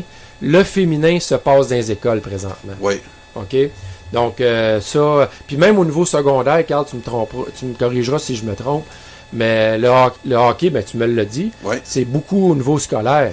Oui, de plus en plus. Jusqu'à midget, là. Oui. Après ça, c'est là où le bas blesse, je trouve, c'est qu'on a un beau modèle jusqu'à un certain âge, puis après ça, c'est l'entreprise privée qui prend en charge, avec tous les intérêts divergents qu'ils peuvent avoir dans une entreprise privée. Pourquoi est-ce qu'on ne continue pas dans la même veine de favoriser le hockey scolaire? Ils l'ont fait aux États-Unis. Oui, puis ça s'en vient de plus en plus comme ça. De là à abolir la Ligue junior majeure du Québec, je pense que on est loin de ça. Te dire que de l'abolir, ça améliorerait les choses. Je pense qu'il y a moyen aussi de lancer un message. La Ligue junior majeure du Québec est vue souvent comme une étape pour aller dans la Ligue nationale. Puis effectivement, c'est peut-être un peu trop basé là-dessus. Moi, je pense qu'il faudrait miser peut-être comme un circuit scolaire où la majorité, là, plus que la majorité, 1 sur 1000 là, qui va aller dans la Ligue nationale. C'est de penser au... c'est quoi la LHJMQ, là, le rendement? C'est quoi? C'est 1% des joueurs qui sont repêchés. Juste le repêchage. Là. 1%, je pense, qui sont repêchés. Et puis là-dedans, combien qui vont jouer un match dans la Ligue nationale? Écoute, là, tu diminues encore plus. Oui, mais 500 joueurs dans la Ligue junior majeure du Québec, même pas. Là. Puis qu'il y a 95 000 joueurs de hockey. Donc, c'est de l'ordre là, du 1-2%. Mais c'est ça, c'est de baser le hockey, comme les autres sports, comme plus une pratique qui peut nous mener à autre chose que la Ligue nationale. Puis quand tu parles des cégeps, ça développe aussi une fierté régionale. Oui. C'est ça aussi que quand tu vois un petit gars qui arrive de Montréal, qui s'en va jouer à Rimouski, puis le gars de Rimouski qui va jouer à Montréal, ça serait plus facile pour tout le monde d'essayer de développer des fiertés régionales à travers ces compétitions-là. Puis d'arrêter de penser à la Ligue nationale. Oui, inquiétez-vous pas, si on fait une ligue collégiale, on va en développer aussi des joueurs de la Ligue nationale, mais on va développer aussi des joueurs qui vont aller jouer dans des ligues semi-professionnelles, qui vont aller dans des collèges américains qu'on parlait tantôt. Ça arrive déjà, mais surtout, moi, je trouve, c'est qu'on va développer des étudiants athlètes. Oui. Et non des athlètes étudiants. Oui. Okay? Puis ça, on le voit dans le football, c'est la grosse différence. Ils disent toujours, ce sont des étudiants athlètes. Moi, j'avais des billets de saison pour les Carabins. Le football est très populaire. Le Rouge et Or, c'est la même chose. Oui. Et puis, si je me trompe pas, même l'annonceur maison dit toujours, n'oubliez pas que ce sont des étudiants athlètes. Tu sais, avant de les crucifier là, comme des joueurs professionnels, là, puis des huées, puis de tout ça, là, n'oubliez jamais que ce sont des étudiants qui sont sur le terrain. Ils étudient, eux autres, durant la semaine, puis ils sont pas rémunérés pour ce qu'ils font sur le terrain. Donc, pour moi, c'est ça. Puis en plus, Carl, tu vas m'aimer, je pense, le français reviendrait dans notre hockey, parce que mais le hockey... Dans les cégeps, ben là, ça va de soi, ça va être en français que ça va se passer, parce que jamais on accepterait d'un cégep francophone fassent des entraînements puis des toutes sortes de choses en anglais. Là, dans Stéphane, les c'est pas pour te contredire, mais à Rimouski, ils ont un programme scolaire où tous les entraînements sont en anglais. C'est fait par un entraîneur ontarien unilingue anglophone. Et ça fait la fierté du programme scolaire à Rimouski, là, au niveau 3A. Ben, okay. Donc, s'il y a un groupe de parents qui décide que cette année, on engage un anglophone. Non, ça marche pas, là. Ça marche pas. Lui, il est engagé par l'école ou il est engagé par l'association de hockey?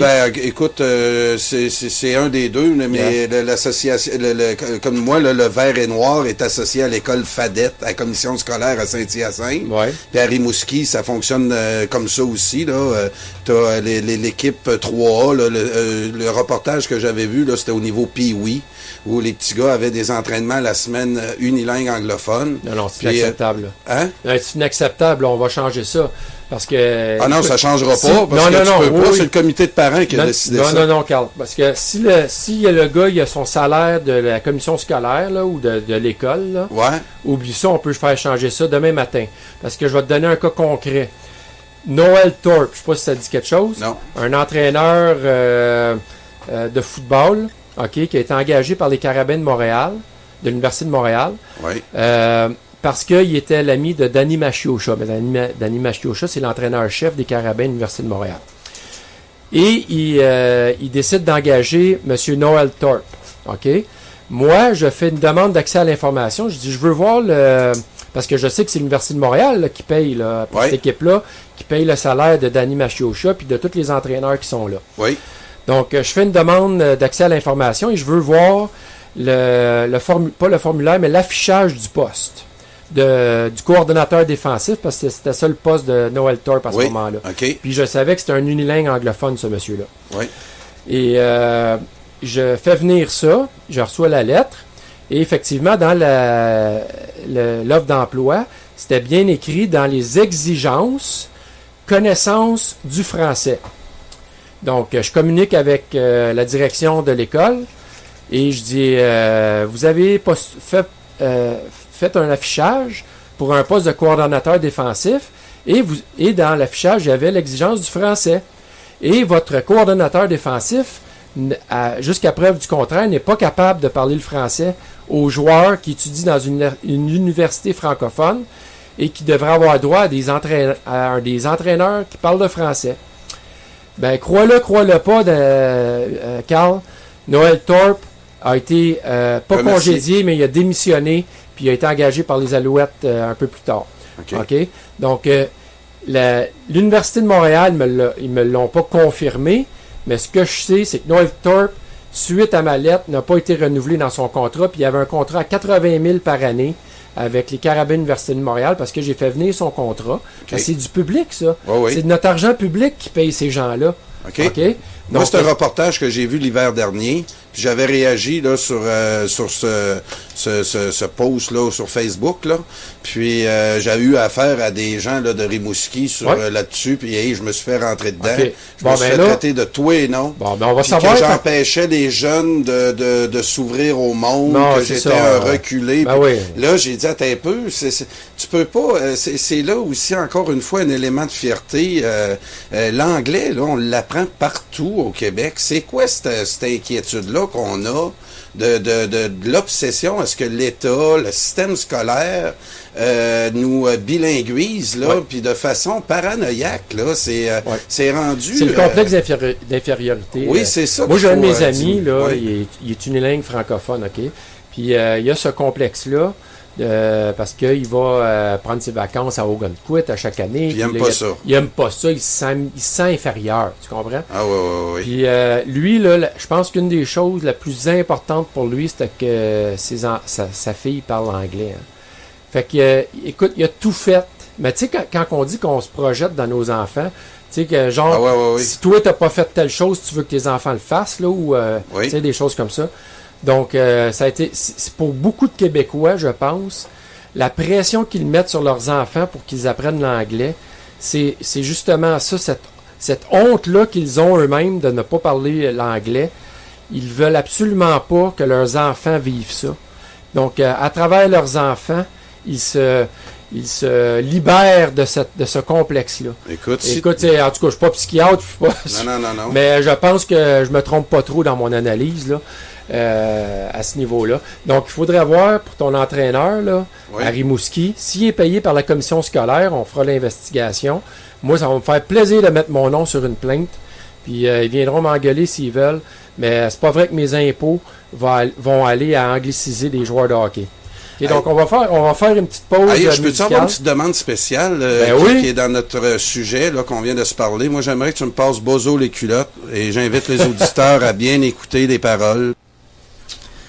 Rebonjour, vous êtes bien à l'émission Radio Info Sport sur radioinfocité.com. Nous sommes jeudi le 31 mai 2018.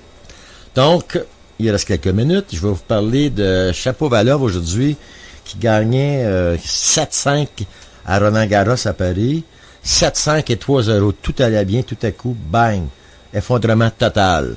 Donc, Shapovalov a encore des problèmes à rester concentré longtemps. Même si quand tu gagnes, il faut que tu restes quand même focusé, concentré. Donc, Shapovalov, il est jeune, il y a encore beaucoup de croûte à manger. L'autre grosse nouvelle aujourd'hui, c'est la retraite de Zinedine Zidane, qui était avec Zizou. Qui était avec Madrid. Et écoute, il a tout gagné en 3 ans. Écoute, depuis 2016 qu'il est là.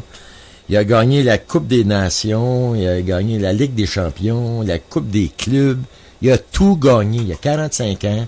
Puis là, il a décidé de prendre sa retraite. Puis mon fils, tout à l'heure, en automobile, je lui donnais un livre pour aller... mettre ça un livre en français. Le transport. Le transport, merci. Je lui donnais un transport au métro et on va parler un peu de Zidane. Il dit, hey, les clubs sont fâchés à travers le monde. Tu comment ça? Mais c'est parce que il y a plus le monde, la planète foot, par surprise, parce qu'il y a beaucoup de clubs, parce qu'ils jouent avec bien de l'argent, ils ont congédié les entraîneurs, puis ils en ont engagé d'autres. Donc, c'est sûr que si Zidane aurait dit ça il y a longtemps, je vais prendre ma retraite à la fin de l'année, il y aurait eu des offres mirobolantes. Il a tout gagné en 3 ans. Ouais. 2-16, 2-17, 2-18. Donc, c'est ça, les clubs sont fâchés. Donc, c'est ça qui se passe. Mais, et ce soir... Il a donné la raison personnelle. Là, non, mais il y avait des objectifs, il les a atteints. C'est ça, mais est-ce qu'il y avait... même si les clubs avaient attendu pour lui faire des offres, peut-être qu'il les écoute même pas. Il est peut-être même pas intéressé. Là. Peut-être qu'il aurait fait une offre qu'il ne peut pas refuser à la parrain. Non, mais il disait que ça a été très exigeant sur sa famille d'être un entraîneur-chef. C'est sûr. Puis que je pense qu'il veut peut-être... tu sais, l'argent, je pense qu'il en a placé un peu. C'est pas pour l'argent. C'était pour un défi personnel. Il a gagné tout. Ouais. La seule place que l'équipe de France parlait... J'écoutais un entraîneur, c'est peut-être que c'est plaisant d'avoir Zidane pour la prochaine Coupe du Monde, le mondial, mettons, tu sais. Peut-être qu'il reviendrait pour une coupe de semaines, coupe de mois, je sais pas. Mais pas préparer une équipe pendant 1 an, 2 ans, 3 ans. Exact. Ça, c'est exigeant. Ouais. Et ce soir, à 21h, la partie est commencée. C'est la première partie de la finale entre les Cavaliers de Cleveland et les de Golden State, c'est quoi? Les Warriors? Les Warriors de Golden State. OK, ouais. Donc, Curry, Durant contre LeBron James. Ah oui, donc, ça va être intéressant. Au basketball, ouais. Il y a une très bonne moyenne à peu près de 34 points par partie cette année, au-dessus de 600 points. Ah oui. Au début des éliminatoires. Ah oui. Puis justement, pour rester dans le basketball, il y a un joueur vedette, Matt Barnes, qui a... il a joué avec l'équipe championne de l'année passée. Donc, il était à retraite. Avec les Golden States. Ouais, il était à retraite. Et puis, il a affirmé que la consommation de marijuana était monnaie courante dans la ligue de basketball, la NBA. C'est dans la culture, c'est ça? Oui, et que les joueurs consomment quelques heures avant le match. C'est que mon fils me disait que c'était surtout l'été en vacances, les gars consommaient, mais s'il n'y a pas de test, les gars vont continuer à consommer quand même, tu sais. Et oui, mais au niveau des performances, Daniel, c'est parce que la marijuana, c'est un relaxant. Et le basketball, je veux dire, c'est un sport où que tu ne peux pas être tendu lorsque tu lances le ballon. Faut que tu sois très relâché. Et il y a le tir à l'arc, par exemple, c'est défendu aux Jeux olympiques des épreuves, à cause des épreuves comme le tir à l'arc, tire à la carabine, tire au pigeon d'argile. Tout, par exemple, un tireur à l'arc, idéalement, doit réussir à détendre son doigt lorsqu'il est prêt à tirer entre deux quoi? Respiration. Entre 2 battements de cœur. Ah, OK. Donc, vu que c'est un relaxant, ça diminue le rythme cardiaque des athlètes qui réussissent à tirer entre 2 battements. Ça prend un contrôle de leur corps incroyable, mais tout ce qui est alcool... Écoute, avez-vous déjà joué au dard, au billard dans une salle? C'est ce que j'allais te dire. Ah oui, t'arrives au début, t'es tendu, tu vois pas tes lignes, tu te poses des questions. Après 3-4 bières, tout est clair. Daniel, mon seul tapis vert au 8, où j'ai rentré toutes les boules une après l'autre, c'était au Quartier de Lune, après 2 bières. C'est ça. C'est où ça, le Quartier de Lune? À Québec, c'est un bar populaire, là. Mais moi, j'étais... C'est mon seul... Puis c'est ça, c'est après 2-3 bières. J'ai joué longtemps au billard dans les clubs, là. Puis quand j'arrivais là, je jouais mal, puis après 2-3 bières, tabarouette. Je voyais mes lignes. Parce que tu te poses pas de questions. T'es relâché. Ouais. Si t'es tendu, il y a certains muscles agonistes qui nuisent à tes muscles antagonistes. Puis si t'es relâché, tu relaxes. Tu sais, parce que courir vite, on dit souvent, par exemple, qu'un coureur de 100 mètres court mieux lorsqu'il est relâché. Puis souvent, les coureurs de 100 mètres, ils battent le record. Puis ils ont l'impression de ne pas avoir couru vite parce qu'ils étaient relâchés. Ça a été facile, j'ai pas forcé. Puis c'est justement là que tu fais tes meilleures performances. Quand tu danses. On dit souvent, par exemple, avant, là, il y avait comme un mythe ou un stéréotype. Les Noirs dansent mieux que les Blancs. Parce que les Noirs sont relax quand ils dansent, puis les Blancs, c'est des machines de muscles. Attention à ce que tu dis, Daniel. C'est saccadé. On va se faire traiter de raciste. Non, mais c'est ça. C'est que souvent, les Blancs sont saccadés, sont raides, là, sont durs, les Noirs sont plus relax. C'est peut-être parce que c'est tous des joueurs de basketball.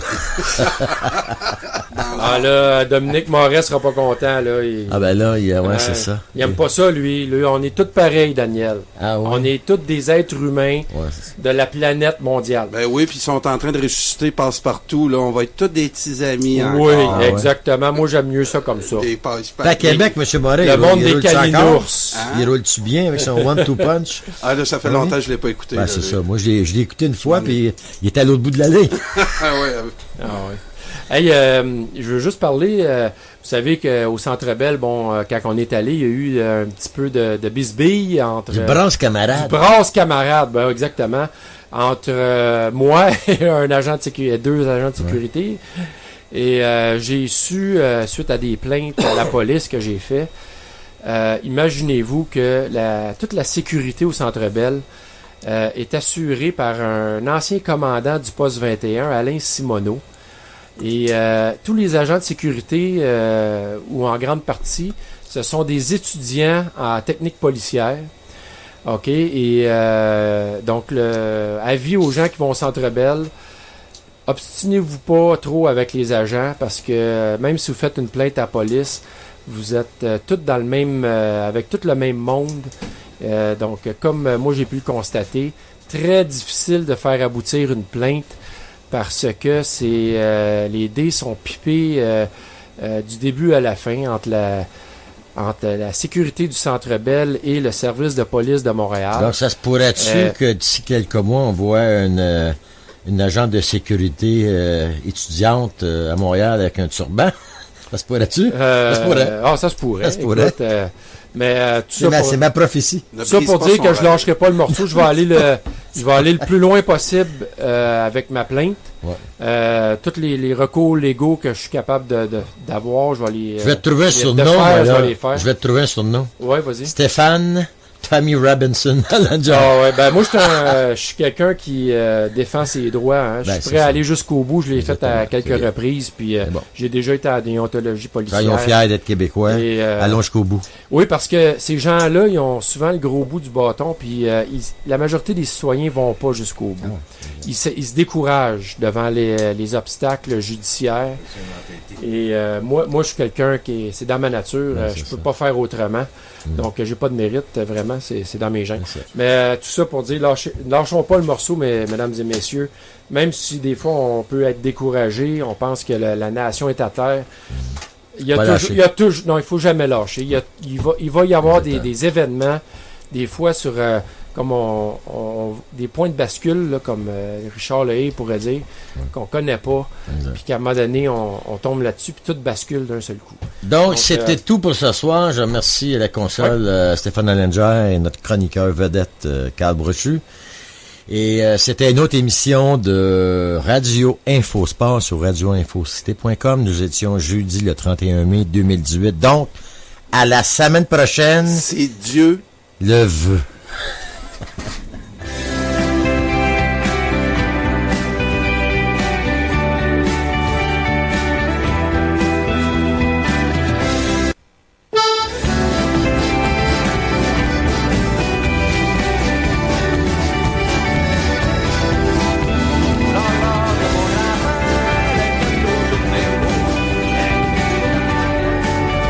Si vous avez des commentaires sur l'émission, nous vous invitons à nous écrire. Notre adresse de courriel est studio@radioinfocité.com. Je répète, studio@radioinfocité.com. Merci et à la prochaine.